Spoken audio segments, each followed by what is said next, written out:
Good morning. आप सभी को पुष्पेश सर जो है अपने क्लास में स्वागत कर रहा है। और आज क्रिसमस डे है। क्रिसमस डे की आप लोगों को जो है ढेर सारी शुभकामनाएं। मैं बताने जा रहा हूं सांता क्लॉज को कहां दफनाया गया था। इस पर विवाद है। कोई कहता है इसको तुर्की में, तो कोई आयरलैंड में, या कोई कहता है इटली में। इसके बारे में जानते हैं। भारत समेत पूरी दुनिया में 25 दिसंबर को धूमधाम से क्रिसमस मनाया जाएगा। ईसाई धर्म के लोग ही नहीं, दुनिया के बाकी धर्मों से जुड़े लोग भी इस त्योहार में शामिल होते हैं।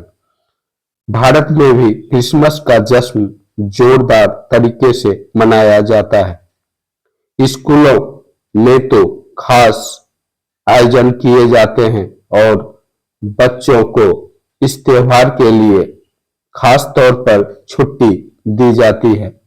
सार्वजनिक और निजी प्रतिष्ठानों में भी अवकाश रहता है। मान्यता है कि क्रिसमस के दिन सेंटा क्लॉज आते हैं और लोगों की इच्छाएं पूरी करते हैं। पर क्या आपको पता है सेंटा क्लॉज कौन थे और मृत्यु के बाद उन्हें कहां दफन किया गया और अब उसकी कब्र कहां है? ऐसा माना जाता है कि सेंटा की कब्र आयरलैंड में है। एवं इसमें कितनी सच्चाई है, आइए जानते हैं कि कितनी सच्चाई है इसमें। अब जो है तुर्की के मायरा शहर में हुआ था जन्म। अब सांता क्लॉज के बारे में जानते हैं कि इसका जन्म कहां हुआ था। दुनिया भर में जिसको सेंटा क्लॉज के नाम से जाना जाता है, इसका वास्तविक नाम सेंट निकोलस था। वह आधुनिक तुर्की के दक्षिण पश्चिम में स्थित प्राचीन लूसिया के एक शहर मायरा के रहने वाले थे। वर्तमान में वह तुर्की के अंटालिया राज्य का हिस्सा है। उनका जन्म 280 ईसा ईस्वी में 280 ईस्वी में हुआ था। तुर्की मेनिस्तान यानी आधुनिक तुर्की के इसी मायरा शहर में हुआ था 280 ईस्वी में। ऐसा माना जाता है भगवान यीशु की मृत्यु के बाद सेंटा निकोलस का जन्म हुआ था। उनकी मृत्यु 6 दिसंबर 343 में जो हो चुका था मायरा शहर में। वैसे धार्मिक आस्था तो यह भी है कि सेंटा क्लॉज जीवित है। सेंटा को जो लोग मानते हैं उनके दिल में वे जीवित हैं। हालांकि जो सेंटा क्लॉज के ऐतिहासिक चरित्र के लिए प्रेरणा बने वे मायरा के सेंट निकोलस ही थे। सेंटा क्लॉज आधुनिक तुर्की के दक्षिण पश्चिम में स्थित प्राचीन लूसिया के एक शहर मायरा के रहने वाले थे। फादर क्रिसमस के साथ मिक्स हुआ चरित्र। ऐसा मान्यता है Santa Claus, Kris Kringle, Father Christmas और सेंटा निक जैसे नाम एक ही व्यक्ति के थे जो उपहार देते थे। यह भी कहा जाता है कि सेंट निकोलस और फादर क्रिसमस अलग अलग थे और समय के साथ दोनों का चरित्र मिक्स हो गया और सेंट निकोलस ही आधुनिक सेंटा क्लॉज के रूप में जाने लगे।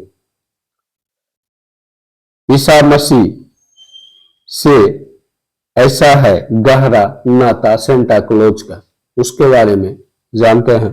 बताया जाता है कि सेंटा संत बनने से पहले निकोलस अनाथ थे। बीबीसी की एक रिपोर्ट में वेटिकन न्यूज के हवाले से बताया गया कि उन्होंने अपनी सारी विरासत जरूरतमंद गरीबों और बीमारियों को दान कर दी। उसके बाद वे मायरा के बिशप बने थे। यह भी कहा जाता है कि सेंट निकोलस साल 325 में उसी काउंसिल ऑफ नाइसिया में बिशप बने थे जहां पर ईसा मसीह को ईश्वर का पुत्र होने की घोषणा की गई थी। ईसा मसीह से ऐसा है गहरा नाता इसका। कुछ इतिहासकार का दावा है कि उनकी कब्र आयरलैंड, तो कुछ का मानना है उनकी कब्र तुर्की में है। उलझी रही है कब्र की गुत्थी। जहां एक और सेंट निकोलस की कब्र की बात है तो यह कहां है, इसको लेकर विद्वान गुत्थी सुलझाने का दावा नहीं कर पाए हैं। सेंटा क्लॉज के कब्र को लेकर अलग अलग जानकारों के अलग अलग विचार हैं। कई बार बताया जाता है कि उनकी कब्र आयरलैंड में है। कुछ लोग का कहना है कि तुर्की में उसका जो है कब्र है। तुर्की के अंतलिया में सेंट निकोलस चर्च के अंदर उनकी कब्र स्थित है। वहीं कुछ का दावा है उनके शव को चोरी कर लिया गया था और बाद में इटली के बरी में उनको दफनाया गया था। आयरलैंड में जहां कब्र होने का दावा है। 12वीं सदी के मध्यकालीन शहर आयरलैंड के किलकेनी से दक्षिण में 20 किलोमीटर की दूरी पर स्थित है ओ कॉनेल जोर पॉइंट पार्क। वहीं पर 120 एकड़ में फैले मेब और जो कॉनेल परिवार के एक घर में सेंट निकोलस चर्च के टावर के खंडर मौजूद होने का दावा किया जाता है। बीबीसी की एक रिपोर्ट में बताया गया है कि 13वीं सदी के इस खंडर में एक कब्रिस्तान भी है। स्थानीय लोगों के मुताबिक इसी कब्रिस्तान में मायरा के सेंट निकोलस भी दफन है। वहीं आयरलैंड के इतिहासकारों का कहना है कि सेंट निकोलस के शव को इटली के बासिलिका दी सेन निकोला चर्च के तहखाने में दफनाया गया। कुछ लोग यह भी कहते हैं कि सेंट निकोलस के शव से सारी चीजें छीनकर या तो बेच दी गई या लोगों को उपहार में दे दी गई। मौत के 1700 साल बाद बनाया चेहरा। हाल ही में वैज्ञानिकों ने सेंटा क्लॉज का चेहरा आधुनिक तकनीक से बनाने का दावा किया। न्यूयॉर्क पोस्ट की एक रिपोर्ट में बताया गया है कि मायरा के सेंट निकोलस की मौत के 1700 साल बाद खोपड़ी के डेटा का विश्लेषण कर उनका चेहरा बनाया गया। उसमें शामिल प्रमुख शोधकर्ता सिसोरो मेरायस ने बताया कि सेंट निकोलस के चेहरे को बनाने के लिए वैज्ञानिक ने लुइगी मार्टिनो की ओर से साल 1950 में एकत्र किए गए डेटा का इस्तेमाल किया। सेंट निकोलस के शरीर के अवशेष से खुलासा हुआ कि उनकी स्पाइन और पेल्विन में क्रोनिक अर्थराइटिस की समस्या थी। और जो है इस अवशेष में किया गया इस्तेमाल। इस दौरान सेंट निकोलस के शरीर के अवशेष का भी अध्ययन किया गया। उससे यह खुलासा हुआ उनकी स्पाइनल और पेल्विन में क्रोनिक अर्थराइट की दिक्कत थी।